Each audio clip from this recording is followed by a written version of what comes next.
Do you see that?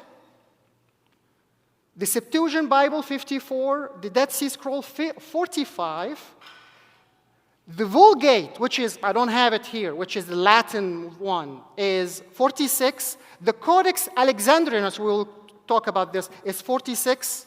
The Ethiopian Bible is 60. The Roman Catholic, 46. And, of course, the Leningrad, the Septuagint, is 39.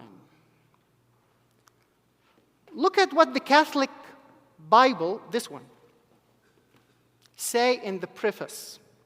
I'm a weird person. I like to read prefaces.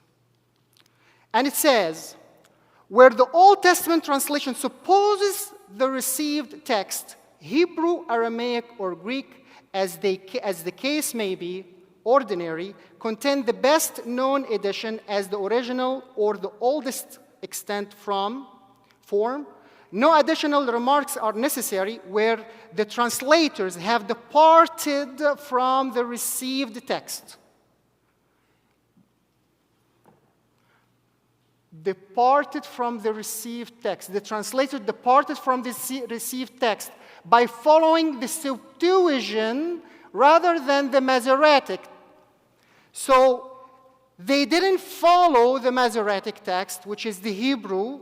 This is basically the language of the Old Testament, and they went with the Greek text. This is what they claim. We will prove that they are not saying the truth. Look at this. This is the ESV. This is your preferred book, your version. The ESV Study Bible, on page 21, the preface says, the ESV is based on the Masoratic of the Hebrew Bible as found in Biblia. Okay. Remember what they say. It is based on what? On the Hebrew. Remember.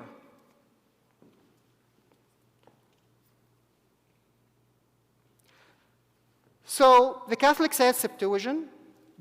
The Protestant says the Masoratic. Did they really follow this? So I'm going to give you a taste. A taste. Isaiah 9:6, very famous.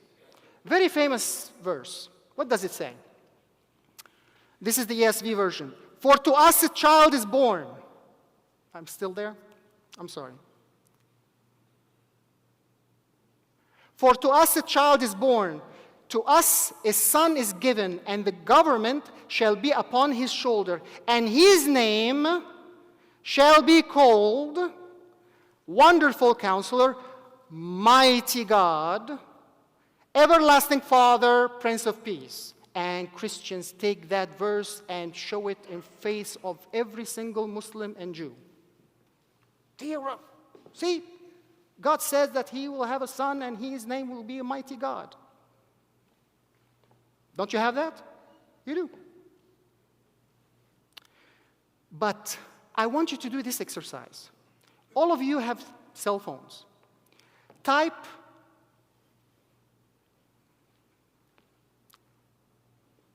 the Hebrew Chabad Isaiah 9. Take a picture. Chabad Isaiah 9. This is the Hebrew, the actual Hebrew, what the Jews have in their synagogue. What does it say? For a child has been born to us, a son given to us, and the authority is upon his shoulder, and the wondrous advisor, the mighty God, the everlasting Father, called his name the Prince of Peace.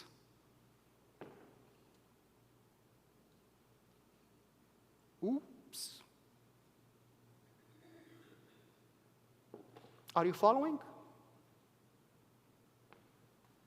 What happened? People changing the words. So let's go to the next one. What does really Isaiah 9:6 says in the Septuagint Bible then? So this is the Hebrew Bible that you saw, that God Almighty called him the Prince of Peace. But what about the Greek one? What does it say? Hear what it says. For a child is born to us, a son is given to us, whose government is upon his shoulder, and his name is called the Messenger of Great Counsel, for I will bring peace, blah, blah, blah, blah, and there is no mighty God. Oh my God. And you want me to believe that the book is not corrupted?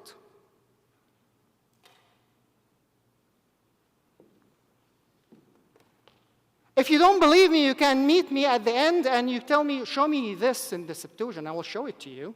Show me this in the Masoratic, I will show it to you. I'm not just copy and paste or typing something. So, in the Hebrew, the mighty God, the everlasting, called his name the Prince of Peace, versus the Christian says that his name is called mighty God. While in the Septuagint, it says, and his name is called Messenger of Great Counsel, while in the Christian it says that his name is mighty God. Which one should we believe? The question is, where did the Christian come up with that? Do you know where? The answer is here, in this Septuagint. Look at this. In the footnote in the Septuagint Bible, it says this. Do you see this? Do you see this? Whoops, sorry. Let's go. Do you see this mark? Do you see this mark?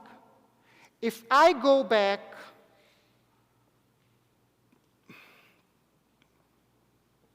okay, you will see here. Do you see this mark? This footnote. It's basically, it says, Alex plus Wonderful Counselor, Mighty One, which is Mighty God. Okay?